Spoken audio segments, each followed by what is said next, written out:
My name is Wayne Hicks. I joined BDPA in 1989, so that is a lot of years in the organization. And I am currently the executive director for the BDPA Education and Technology Foundation, which is the nonprofit arm of the organization. We serve as a fiscal agent for national BDPA and its 45 local chapters. And the only reason that we exist is to raise money for the programs and services that are being put on by BDPA across the country. Terrific. Thanks, Wayne, and thank you for joining us, and thank you for being our sponsor within the organization.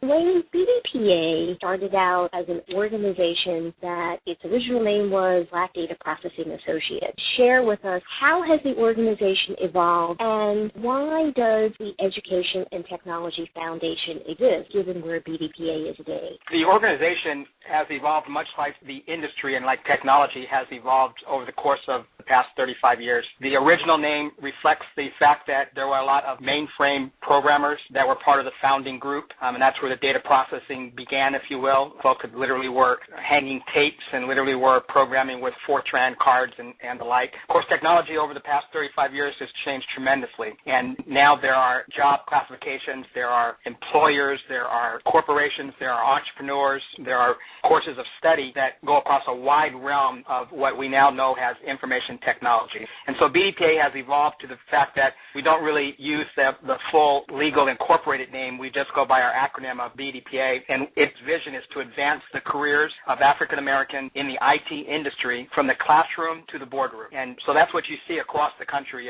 are programs and services being put on by local chapters, by volunteers, by IT professionals, by corporate sponsors that advance the careers within the industry from classroom, K-12, through boardroom to executives, CIO, chief information officers, and the like. One of the things that we've observed is that to do what we try to do and to live up to that mission in BDPA takes money. And money or revenue flows into the organization, to BDPA, in one of three ways. We get money from a stream of membership dues. Membership in the organization is $25 for a student or $100 for a professional. We get money that comes into the organization through corporate sponsorship, and those are decisions that corporations make to invest in BDPA because they get a return on that investment in terms of recruiting diverse talent or retaining diverse talent or community outreach, supplier diversity, perhaps even just market share. Some of the companies invest in BDPA because they want BDPA members with disposable income to purchase their product. And so corporate sponsorship becomes a second revenue stream. The third revenue stream is from fundraising and grant writing, and that's where the foundation really comes into effect. We are the 501c3 arm, the fiscal agent for BDPA to help in that grant writing area. And so we work very, very hard to submit grants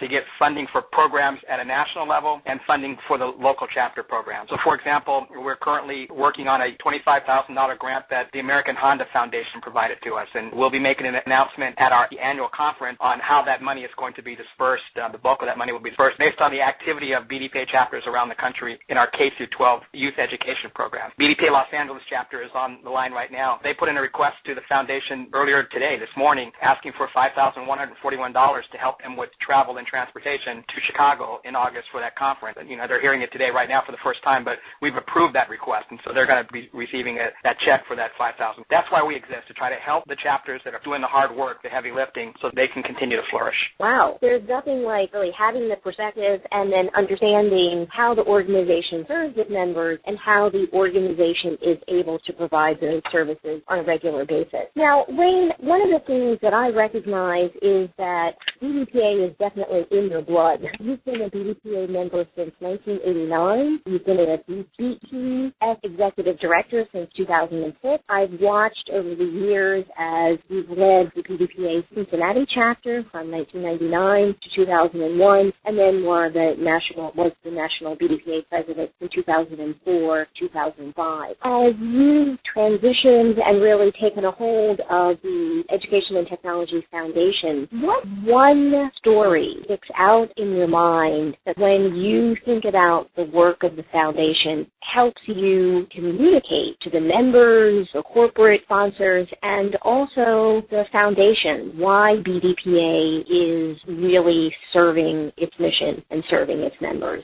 There's a number of stories. One, if you're asking for one, I'll give you one. A young lady that was a high school student back in late 1990s. She was a high school student back then. She was from the Washington, D.C. area. She participated in the Washington, D.C. high school computer competition programming. She, over the summertime, got trained in web development and in programming. She represented their chapter at a national HSCC high school computer competition championship. She then, after graduating from high school, went across the country to the other coast to Stanford to get her degree in the computer science area. And so that was 4 years of getting her degree. And then she started working for Microsoft, and she actually moved down to the Charlotte, North Carolina area to work for Microsoft. And so this young lady that got impacted by her learnings as a high school student with BDPA went to one of the best universities in the nation, then started working for one of the largest technology-based companies in the world. And over the last few years, she has served as a HSCC coordinator. She's actually came back to BDPA and started working as a coordinator, working on Saturdays with the young people, the high school kids in Charlotte. I saw her at a Microsoft Minority Student Day in Charlotte earlier this year, and she